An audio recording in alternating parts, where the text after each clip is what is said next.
পর্দার আড়ালে যিনি গল্প বলেন, আজ তার নিজের জীবনটাই যেন এক অসমাপ্ত গল্প। জাতীয় চলচ্চিত্র পুরস্কারপ্রাপ্ত নির্মাতা শাহনেওয়াজ কাকলি স্ট্রোকের সঙ্গে লড়েছেন মাসের পর মাস। তার পাশে ভালোবাসা, দায়িত্ব আর সংগ্রাম নিয়ে দাঁড়িয়ে আছেন তার স্বামী অভিনেতা প্রাণ রায়। গত বছরের অক্টোবরে হঠাৎ করেই অসুস্থ হয়ে পড়েন কাকলি। হাত পা অবশ এবং কথা বলতে সমস্যা হওয়ায় পরীক্ষা নিরীক্ষার পর চিকিৎসকরা জানান তিনি স্ট্রোক করেছেন। তারপর থেকেই হাসপাতাল, বাসা আর থেরাপি সেন্টার, এই 3 জায়গায় এখন হয়ে উঠেছে তার পৃথিবী। বর্তমানে ঢাকার মিরপুরের সিআরপিতে প্রতিদিন চলছে 3টি করে থেরাপি, ফিজিও, অকুপেশনাল আর স্পিচ থেরাপি। যদিও ধীরে ধীরে তার উন্নতি হচ্ছে, তবে পথ এখনো দীর্ঘ।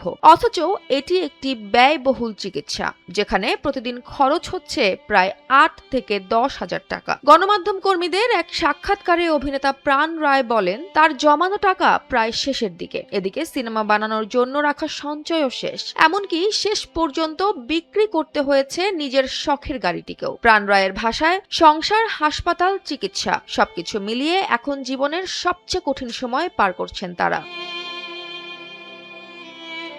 কাকলি শুধু একজন নির্মাতা নন, তিনি গল্পকারও। বহু প্রান্তিক মানুষের গল্প তুলে এনেছেন পর্দায়। তার নির্মিত সিনেমা উত্তরের সুর, নদীজন, এমনকি দেশ বিদেশে প্রশংসার পাশাপাশি একটি সিনেমায় তিনি পেয়েছেন জাতীয় চলচ্চিত্র পুরস্কারও। তার নির্মিত শেষ ছবি ফ্রম বাংলাদেশের শুটিং শেষ হলেও মুক্তির অপেক্ষায় থেমে আছে এখনো। ঠিক যেমন নির্মাতার নিজের জীবনও একইভাবে থেমে রয়েছে সুস্থ হবার অপেক্ষায়।